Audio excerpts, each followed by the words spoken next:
Kita beralih dari laga panas El Clasico menuju ke Liverpool yang akhirnya menemukan kembali performa terbaiknya tapi meninggalkan sebuah masalah nih. Drama juga terjadi. Karena walaupun Liverpool berhasil salah. Ada salah di situ. Salah yang dicadangkan kemarin menghadapi Frankfurt, apakah udah waktunya dia untuk digantikan? Ujal. Siapa nih? Rizal dulu deh sebagai Liverpoolian lah. sebagai ketum nih. Ya pertama kalau untuk digantikan, kalau untuk di game kemarin emang perlu. Tapi apakah untuk long term media layak di bangku cadangan doang, itu yang menurut gue masih agak ragu. Karena sebenarnya salah ini udah tepat keputusan Slot, dia emang perlu kayaknya break dulu lah. Kayaknya ada sesuatu di pikiran dia yang ngeganggu dia, yang bikin dia performanya tuh nggak perform di atas lapangan. Jadi untuk game lawan Frankfurt tuh udah tepat banget buat parkir dia dulu supaya lebih tenang, cooling down dulu. Walaupun ketika dia masuk keputusan yang diambil juga nggak tepat-tepat banget ya. Tapi pembelaan gue adalah itu udah unggul 5-1 bos. Tegak banget lo kalau masih nyerang dia kayak gimana pun udah unggul 5-1 karena dia butuh gol.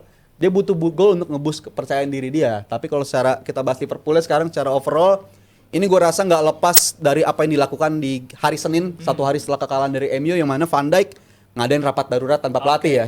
Ngadain rapat darurat tanpa pelatih, tapi Van Dijk udah klarifikasi kalau itu bukan cuma rapat antar pemain doang. Ada 2 sesi, satu sesi itu dengan pemain doang dan satu sesi dia ngajak pelatih juga. Jadi ada sesuatu yang benar-benar. Jadi bukan dinamika ya? Bukan dinamika mah.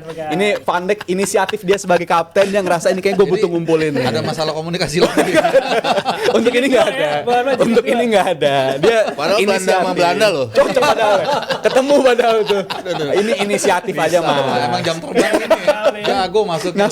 Namanya inisiatif kapten aja. Karena dia nyadar kayak ada sesuatu yang nggak beres, jadi dia ngerasa ini butuh emergency meeting lah. Dan gua rasa efeknya cukup efektif ya di pertandingan kemarin. Pemain jauh lebih lepas. Dan kalau yang banyak nanya First apakah udah cocoknya main di situ, belum tentu juga.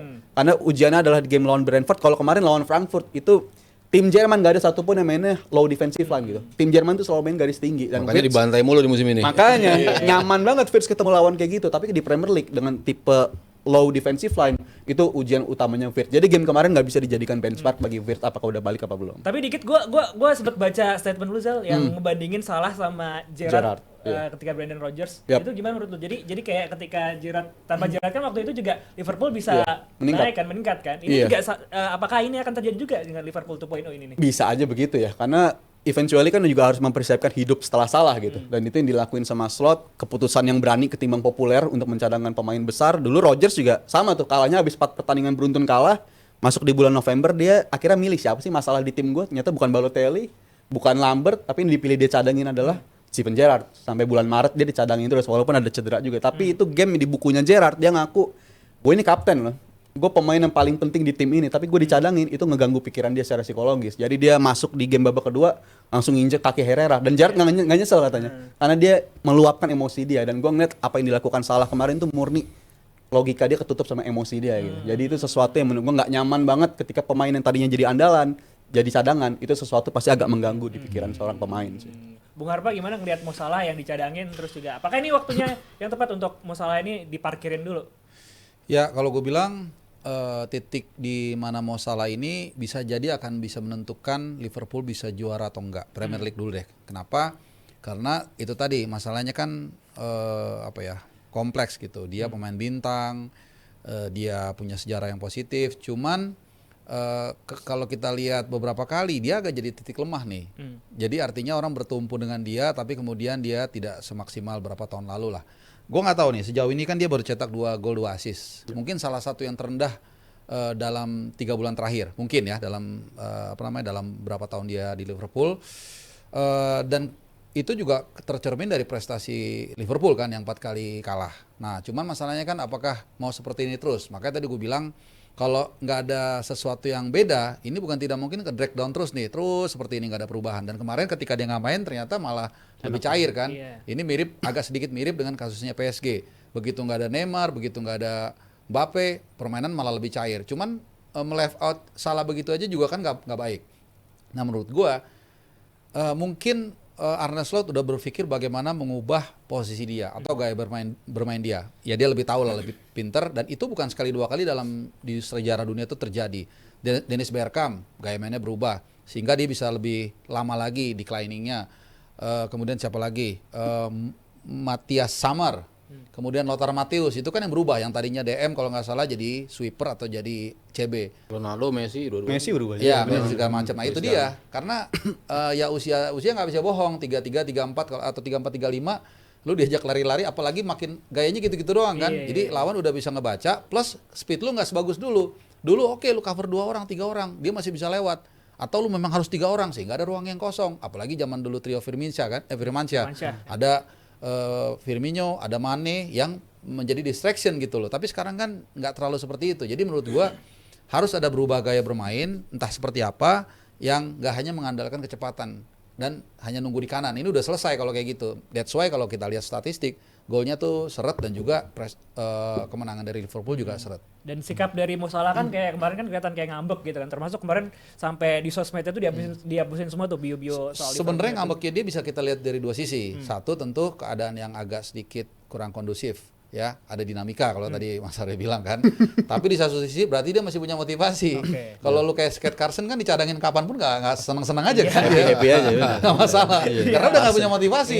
Nah, kalau dia ngambek menurut gue dia masih punya energi. Nah, itu harus dimanfaatkan oleh Arne Slot dengan mengimprovisasi peran dia yang nggak hanya mengandalkan speed. Ya, ini kan apa yang gue pengen ya Jal dari kapan gue bilang gue pengen lihat Ekitike bareng sama Isak start. Itu gue pengen banget karena dua-duanya bisa saling mengisi di posisi yang berbeda gitu.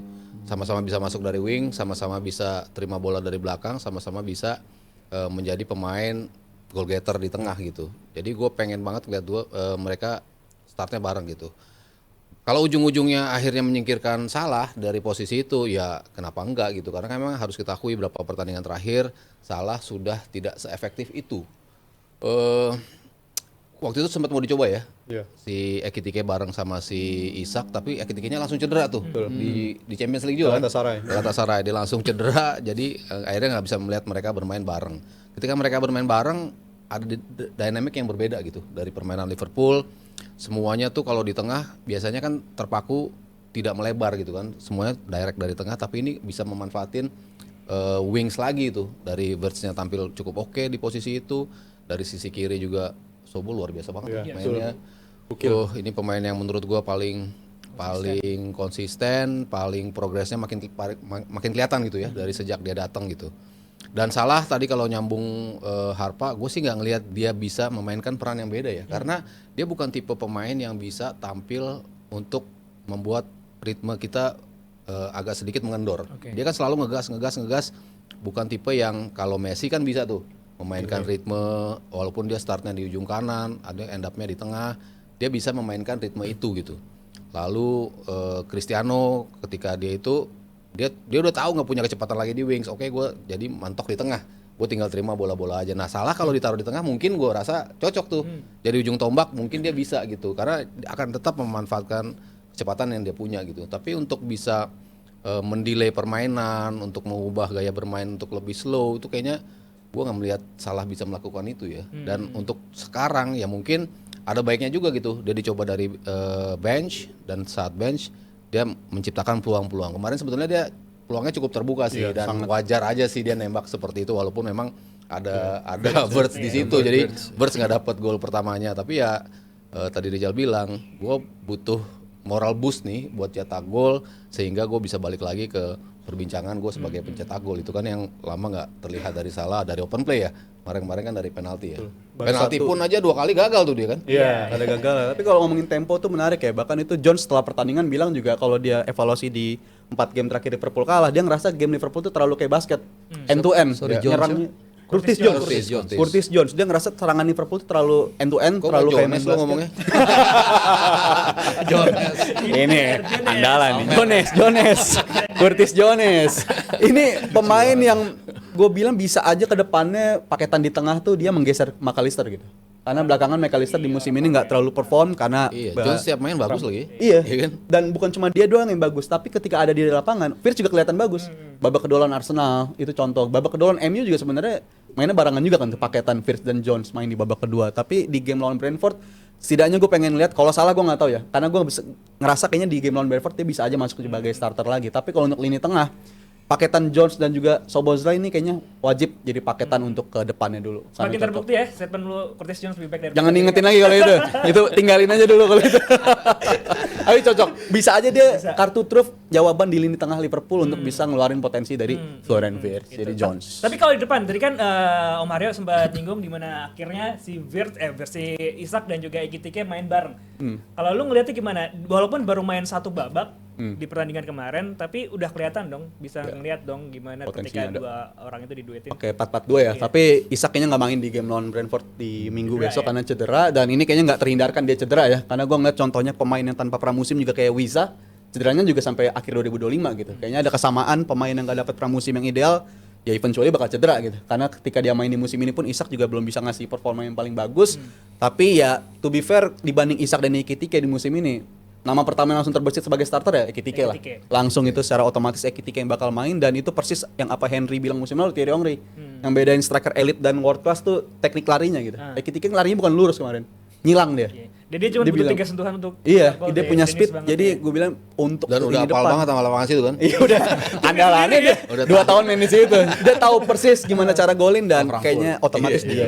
Otomatis si Ekitike sebagai garansi nomor 9 dulu untuk saat ini. Tapi gue tadi setuju lah apa yang dikatakan Mas Aryo tuh, kalau Isak sama Ekitike ini harusnya bisa saling mengisi ya. Kalau kita lihat gaya mainnya Isak di Newcastle, dia kan suka ngelebar-ngelebar juga tuh.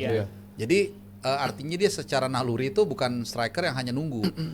Ekitike kan juga gitu. Ekitike suka mulai dari kiri, tapi dia sebagai target man, sebagai orang yang dikasih umpan langsung sebagai penyerang juga bisa juga gitu. Jadi kalau di dua ini dimainin, menurut gue sih cocok. Hanya memang mungkin butuh waktu ya, karena dia baru main kayak setengah-setengah lah gitu ya. Pernah main bareng, kemudian sebentar satu injury dan keluar. Jadi bisa aja. Dan di samping itu kan juga masih ada Gakpo nih. Artinya kalau mereka nggak tektokan yang nggak bagus ya, Gakpo bisa ngisi juga dan cukup ambisius juga kalau gue lihat. Pemain kesayangan slot ya.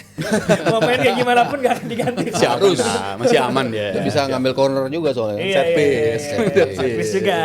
Nah selain Isak, Ekitike segala macam, Wirtz juga akhirnya memberikan kontribusi berupa 2 assist. Tadi sempat disinggung juga di mana kalau menurut Om Aryo tadi, walaupun belum terbukti ya kalau di posisi itu apakah si Wirtz ini beneran bisa perform gitu. Kalau menurut Bung Harpa, si Wirtz ini dengan 2 kontribusi assist yang dia berikan ketika melawan laga Frankfurt, apakah ini udah melihat si Wirtz ini performanya akan kembali?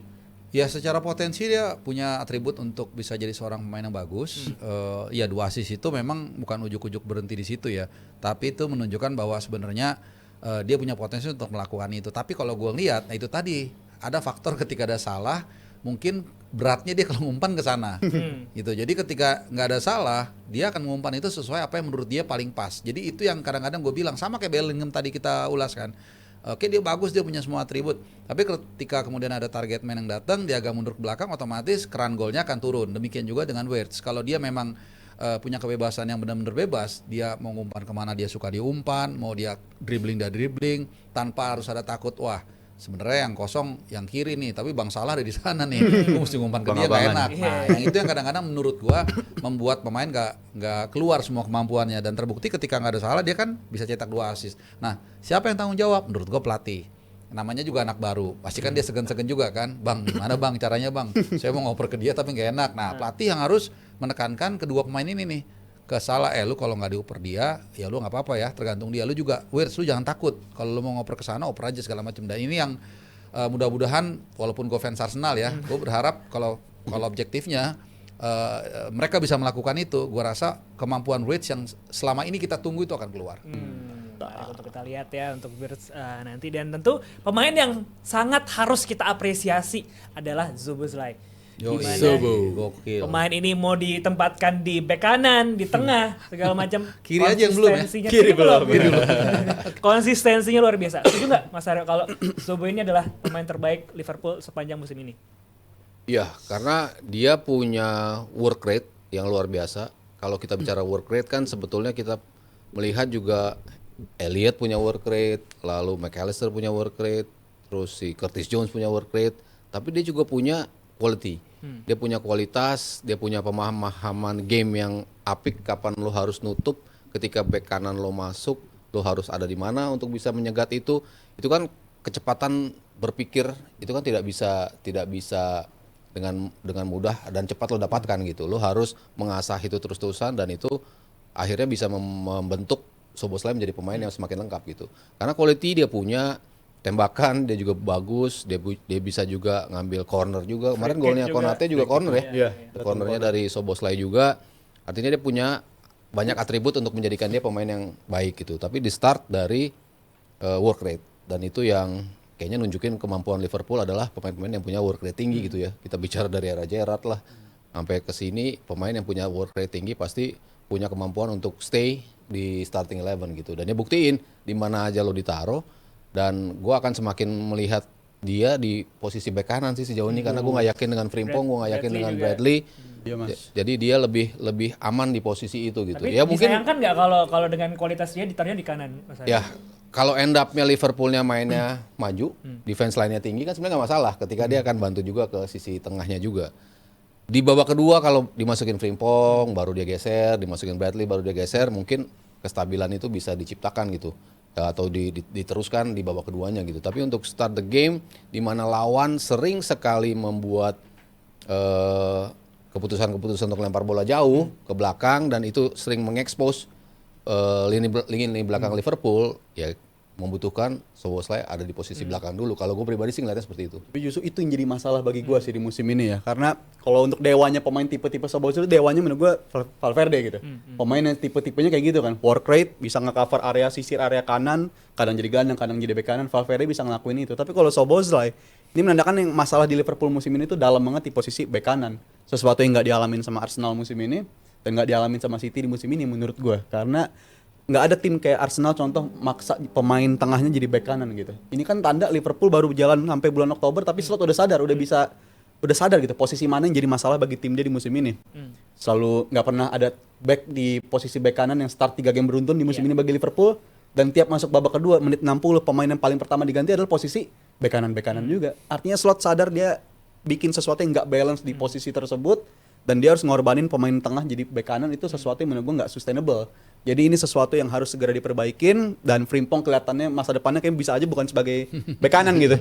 Datang buat gantiin Arnold tapi bukan sebagai bek kanan kayak kelihatannya. Jadi gitu. Tapi ini masalah banget balance ini. Untungnya opsi di tengahnya cukup beragam gitu kan. Jadi Jones bisa ngisi posisi itu, Jones ya tadi ya. Curtis Jones bisa ngisi posisi itu, ya masih ada McAllister, masih ada Gravenberch, masih ada Wirtz yang bisa dimainkan juga di posisi itu. Endo juga bisa tampil di posisi itu. Sehingga apa yang terjadi di Real Madrid selama tidak ada Carvajal ya bisa tertutup dengan Valverde juga kan sebetulnya. Jadi ya gak masalah juga sih, walaupun bisa dibilang pengorbanan ya dengan menaruh Szoboszlai di situ. As long as lo dapat balance-nya itu kan. Itu yang nggak didapat Liverpool, balance di musim ini. Karena untuk bek kanan bukan cuma soal jalanin sebagai peran bek kanan doang, tapi gimana caranya dapat bek kanan yang cocok mainnya sama Salah gitu. Ini sesuatu yang musim ini nggak ketemu sama sekali. Jadi kangen sama TA lu ya. Selalu gua narasi gue selalu itu tuh. Karena kan segitiganya kan itu. Sobo, Trent Salah. Tapi kalau gue ngelihat di satu sisi ini menunjukkan ada kekurang cermatan dalam bursa transfer. Ya walaupun memang baru 3 bulan sih, tapi ya 3 bulan kan nggak jalan si Frimpong. Coba Conor Bradley juga kelihatannya juga beda dari musim lalu Bradley. Nah, kayak gitu-gitu kan tanggung. Oke, dia kemudian tapi mengambil mengambil improvisasi untuk mengubah Szoboszlai jadi bek kanan.